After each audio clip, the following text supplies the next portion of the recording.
Hello students, welcome back to my channel students versus study. आज हम इस video में पढ़ने वाले हैं क्लास 10th एनसीईआरटी इंग्लिश का चैप्टर जिसका नाम है मिजबिल दी ऑटर। और इस चैप्टर के जो हमारे राइटर हैं उनका नाम है गेविन मैक्सवेल। अब ऑटर का मतलब क्या होता है बच्चों? ऑटर का मतलब होता है एक रिवर एनिमल, यानी कि एक समुद्री जानवर जिसके ब्राउन कलर के फर होते हैं और वो फिश खाता है। दोबारा से बता देती हूँ, ऑटर एक समुद्री जानवर, एक रिवर एनिमल होता है जो फिश खाता है और उसके ब्राउन कलर के फर होते हैं। चलिए स्टार्ट करते हैं। In this story, the author Gavin Maxwell tells us about his unusual pet, Mijbil an otter. He tells that when his dog died, he decided to have another pet. Soon he shifted to Iraq, where he saw people were keeping otters as pets. He decided to have an otter as a pet. He describes while he had to shift to England how much problems were faced by him in taking Mijbil with him. On reaching London, people did not recognize the otter. They used to make guesses about the animal. The author thoroughly enjoyed the time spent with the otter. So basically इस chapter में जो Gavin Maxwell है, जो हमारे author हैं, वो हमें अपने अनयूजुअल पेट जिसका नाम होता है मिजबिल, उसके बारे में बता रहे हैं। ऑटर होता है मतलब वो ऑटर का मतलब मैंने आपको बताया था, एक ऐसा जानवर, एक समुद्री जानवर जो जिसके ब्राउन कलर के फर होते हैं और वो फ़िश खाता है। वो मिजबिल के बारे में बता रहे हैं कि वो उनके लिए कितना ज़्यादा अनयूजुअल था। वो बताते हैं कि जब उनका जो फर्स्ट पेट डॉग था वो उसकी डेथ हो गई थी, तो उन्होंने सोचा कि अब वो एक दूसरा पेट जल्दी रखेंगे।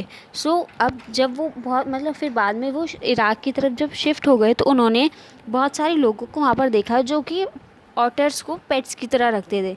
तो उन्होंने फिर डिसाइड कर लिया था कि अब वो भी ऑटर एज अ पेट एक ऑटर को रखेंगे।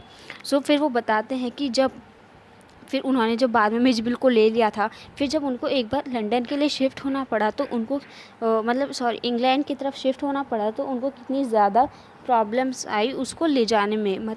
प्लेन में तो अलाउड नहीं होते हैं ना एनिमल, या फिर होते हैं तो बहुत ज़्यादा कंडीशंस के साथ अलाउ होते हैं। तो इसकी वजह से वो बताते हैं कि उनको कुछ कितनी ज़्यादा प्रॉब्लम्स आई, कितनी ज़्यादा डिफ़िकल्टीज़ आई उसको अपने साथ ले जाने में। और वो बताते हैं कि जब वो लंदन पहुंच गए तो जो लोग थे वो उनको समझ में ही नहीं आता था कि ये क्या जानवर है, क्या है ये ऑटर होता क्या है। वो सिर्फ गैसेस बनाते थे उस जानवर के बारे में। लेकिन जो ऑथर था उसको ऑटर के साथ टाइम स्पेंड करना बहुत ज़्यादा पसंद होता था। चलिए स्टार्ट करते हैं। जो गेविन मैक्सवेल है वो बहुत ज़्यादा केयरिंग और एक पोलाइट पर्सन है। वो अपने पेट का बहुत ज़्यादा ख्याल रखते हैं। और जो मिजबिल है वो उनका पेट है, वो नरेटर का पेट है। हमारा ऑटर है, मिजबिल है, वो बहुत ज़्यादा फ्रेंडली, यानी कि उसका जो मिजाज है वो बहुत ज़्यादा दोस्ताना मिजाज का है। और वो इंटेलिजेंट है, फ़न लविंग है, उसको मस्ती मजाक करना बहुत ज़्यादा पसंद है। और उसको पानी के साथ और बाकी के ऑब्जेक्ट्स के साथ जैसे कि रबर बॉल के साथ खेलना बहुत ज़्यादा पसंद था। After the death of his dog, the author decides to keep an otter as pet. अब यहाँ से हमारी जो स्टोरी है वो स्टार्ट होती है। जो ऑथर हैं वो हमें बता रहे हैं कि जब उनका जो फर्स्ट पेट डॉग था उसकी डेथ हो गई, जो उनका प्रीवियस पेट डॉग था उसकी डेथ हो गई थी। तो वो जब इराक में शिफ्ट होते हैं तो वो वहाँ पे लोगों को देखते हैं कि उन्होंने ऑटर्स को एज अ पेट रखा हुआ था, तो वो भी डिसाइड करते हैं कि अब वो भी ऑटर को एक पेट की तरह रखेंगे। As per his friend's suggestion, he got an otter from Tigris marshes. अब उनका एक फ्रेंड होता है तो उसके सजेशन देने पर उनको एक ऑटर मिल जाता है। और किससे मिलता है? Tigris marches. ये एक इंसान का नाम है, एक व्यक्ति का नाम है जिससे वो ऑटर को ख़रीद लेते हैं। The author felt that coming of the otter started a new phase of life.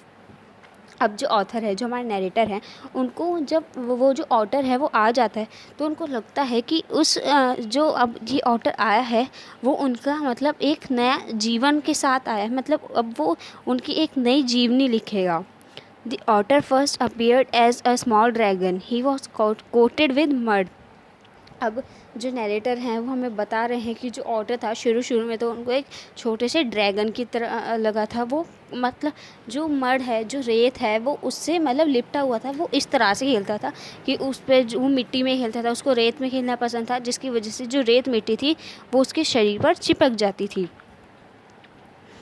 I took a lot of time and effort for the author to remove the dust.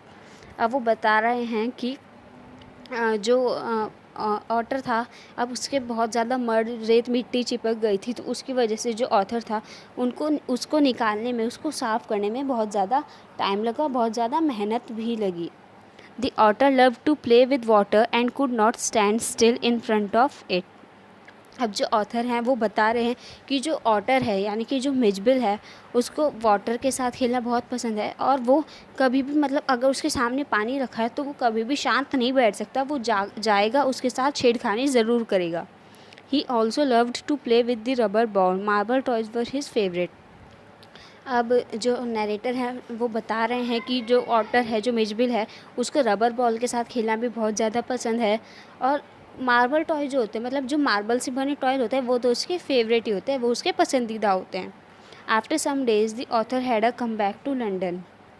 अब मतलब कुछ दिनों बाद जो ऑथर होते हैं उनको लंदन के लिए निकलना पड़ता है। The transporting of Mitchell to London became a problem. British Airlines did not permit animals on its flights. अब उन्हें लंदन के लिए निकलना था, तो लेकिन अब उनको ऑटर को भी अपने साथ में लेके जाना पड़ता, और मिजबिल को ट्रांसपोर्ट करना जो था वो आसान नहीं था, वो एक प्रॉब्लम बन चुका था, क्योंकि जो ब्रिटिश एयरलाइन थी उसमें एनिमल जो थे अलाउड नहीं थे, मतलब प्लेन में जो एनिमल्स थे वो अलाउड नहीं थे। Another airline agreed to take the animal if packed in box. फिर जो ऑथर है वो सेकंड फ़्लाइट के बारे में सोचता है, मतलब दूसरी एयरलाइन के बारे में सोचता है जिसमें एनिमल्स अलाउड तो हैं, लेकिन अगर उन्हें हम बॉक्स में पैक करके ले जाएं तो वो सिर्फ तभी अलाउ हैं अगर वो बॉक्स में पैक होंगे, तो अगर उनको हम अपने साथ खुले में लेके जाएंगे या गोद में लेके जाएंगे तो वो अलाउड नहीं है। The author made a small box for the otter. अब जो ऑथर होता है, अब क्योंकि उन्हें लंदन के लिए जाना होता है और वो मिचबिल को ऐसे छोड़ के भी नहीं जा सकते, उसको दिखा के भी नहीं ले जा सकते, तो अब उनके पास एक ही रास्ता था कि वो उसको बॉक्स में पैक करे, तो वो उसके लिए एक स्मॉल बॉक्स बना देते हैं, उसके लिए स्मॉल बॉक्स को तैयार कर देते हैं। While in the plane the otter escaped from the box. Some passengers shouted and stood on their seats on seeing the other in the plane. At last, the otter came back and settled on the author's knees.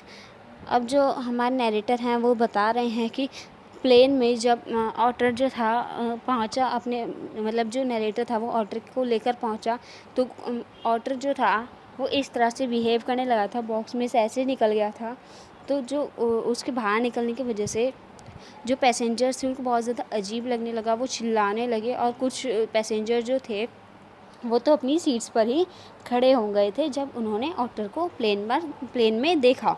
तो फिर बाद में जो otter होता है वो मतलब इस तरह से घूमने के बाद, इस तरह से शरारतें करने के बाद जो ऑटर होता है वो वापस से नरेटर के पास आता है और उनके घुटनों के बीच में आकर बैठ जाता है। On reaching London, people did not recognize the otter. They just made the random guesses. अब अभी हमने जैसा कि पढ़ा कि अभी उन्हें बहुत सारी प्रॉब्लम्स आई उसको ले जाने में, जो प्लेन में पैसेंजर्स थे वो चिल्लाने लगे, सीट्स पर खड़े होने लगे और उनको बहुत ज़्यादा अजीब लगने लगा। उसके बाद जो हमारा ऑटर था वो उनके घुटनों के बीच में आके बैठ गए। तो फिर जब वो लंदन पहुँचे तो जो लोग थे उनको ऑटर के बारे में कुछ पता ही नहीं होता है, उनको पता ही नहीं होता कि ये ऑटर होता क्या है या ये ऑटर भी है। वो सिर्फ रैंडम गेसेस बनाते थे। रैंडम गेसेस का मतलब कुछ भी, मतलब तुक्का भिड़ाना, मतलब तुक्के भिड़ा देते कि ये नहीं, ये ऑटर नहीं है, ये तो ये है, ये वाला जानवर है, इस तरह से। Mijbil played with ping pong ball and developed certain playing habits in London. अब जो हमारे नरेटर हैं वो बताते हैं कि अब मिजबिल जो है वो पिंग पोंग बॉल से खेलता है। पिंग पोंग बॉल जो होती है वो रबड़ की बॉल होती है, जिसको एक बार मतलब बाउंस करने से वो सारे में दोबारा से बाउंस करने लगती है। सो वो बता रहे हैं कि जो मिजबिल है उसको पिंग पोंग बॉल के साथ खेलना बहुत ज़्यादा पसंद होता है और वो अपनी प्लेइंग हैबिट्स को लंदन में बहुत ज़्यादा डेवलप कर लेता है। सो आई होप कि आपको ये चैप्टर समझ में आया होगा। अगर आपको कोई भी डाउट हो इस चैप्टर से रिलेटेड तो आप प्लीज़ मुझे कमेंट सेक्शन में बताएं। Thank you, thanks for watching.